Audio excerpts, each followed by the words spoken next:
Good morning, Secretary. Good morning, Representative. You mentioned the term agriculture in your comments a few people ago, and this past week many of us had meetings here in Harrisburg with Farm Bureau members and had discussions regarding many of the things that they're concerned about. I believe they're still the largest industry in Pennsylvania when you consider them and all of the ag-related businesses that are included. And in particular, we noted that in this budget, appropriations were taken from the Department of Ed for some veterinary activities and infectious disease control and moved to the Department of Ag. One of the questions was, will those two items continue to be managed by the University of Penn? Will they be under direct control and oversight of the department? How is that going to work? Well, as you know, Representative, we did move, for instance, the vet school from the education budget to the Department of Agriculture budget. I think, at least my historical memory, at least, is that that's always been viewed as an important agricultural asset in the Commonwealth, and so we felt that that appropriation was more appropriately placed in the Department of Agriculture. I guess we've not had detailed discussions with the Secretary regarding those funds. I would see a fair amount of consistency with the way that they've been utilized and overseen as they were in education. I think the fact that they're in agriculture can hopefully facilitate some more discussion between the department and the vet school.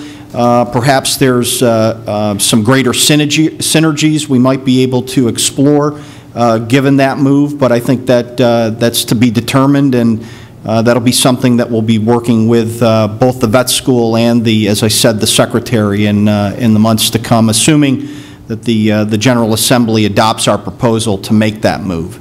So in my experience that the agricultural community doesn't ask for a lot, and in following through what you just remarked about some of the assets that are important to them, they brought to me the question of ag extension services and ag research, which are currently under Penn State and always seem to be under the threat of cut if there's any cut coming out of Penn State. Would there be any consideration of putting those functions under the Department of Ag also? Well, my understanding, Representative, is that the specific services that you're talking about were eliminated in terms of discrete line items in the general fund budget several fiscal years ago. I would say if there's a threat to those funds, I've heard Penn State officials, for instance, say that the cuts in higher ed will jeopardize those funds. I would just remark that the money that we appropriate for Penn State University is for general support. Those funds can be programmed wherever the university deems appropriate, consistent with the university's overall purpose. And so Penn State has it within its power, if those services are critically important, and certainly, you know, they would be seen as important. Penn State has the ability to direct any funding that it receives from the Commonwealth to those funds. So I think if there's any threat in cuts of funding, I would direct folks to the university, not to the budget office. I'd have to put a pitch in for the Ag Extension Services. In addition to all the things they do agriculturally, they have been very much upfront and very important in an educational way in the general region of Marcellus. They've taken a real front position in a lot of the educational items that have really helped the public to be able to question somebody other than the gas companies, to question somebody else on all the different aspects that they have concerns about. And Ag Extension's done a great job with it. They really have. So they're important to us from that aspect. One other question, kind of changing the subject here. We've had some discussions with some other secretaries about drug purchasing and ways to combine and save some money for the state, and there seem to be barriers and roadblocks that are kind of hard to understand sometimes, but in particularly the corrections programs. Have we thought about consolidating any of those drug purchasing programs and helping the state with some dollar savings there? I don't know, Representative, that we've given thought to that specific proposal. I would say that, again, as I've remarked time and time again, this is not going to be the only difficult year we have as a Commonwealth in putting together a general fund budget.